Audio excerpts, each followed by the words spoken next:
ဟယ်လိုအားလုံးပဲမင်္ဂလာပါခင်ဗျာကျွန်တော်ရဲ့ထမင်းစားရေတောက်မလေးစကပြောမှကြိုဆိုပါရနော်မလေးရှားကိုအခုမှအသက်ဆက်ဆက်ရောက်ရှိလာတဲ့ဘော်ဒါတွေအတွက်ပါနော်ကဲကျွန်တော်တို့စားလိုက်ကြရအောင်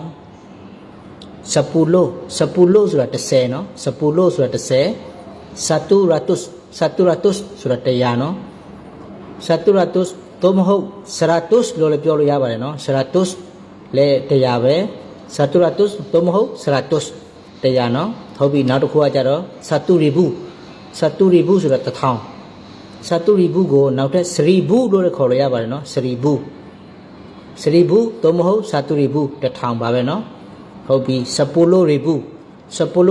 ဆိုတာ1000ပြောတာပါနော်1000ကဒီမလေးရှားနိုင်ငံမှာ1000ဆိုတာအဲ့လိုမျိုးဘယ်လိုခေါ်မလဲ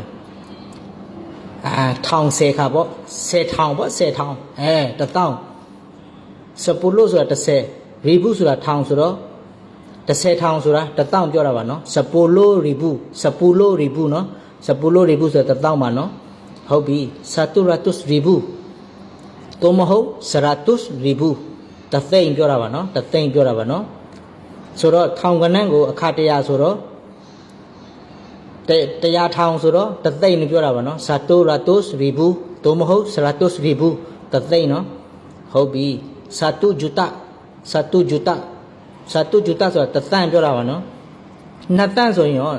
ဒူဝဂျူတာ200 300ဆိုဒီကဂျူတာဆိုတော့တန်1000ဆိုလို့ရှိရင်1 billion ပေါ့နော်ဆိုတော့ဆာတူရီဘူးဂျူတာဆိုလို့ရှိရင်တန်1000ပါနော်1 billion ပြောတာပါနော်ဟုတ်ပြီဒီမှာကြည့်လိုက်ကြအောင်ပူလိုဆိုတာ30ရာတုစ်ဆိုတာယာရီဘူးဆိုတာ1000နော်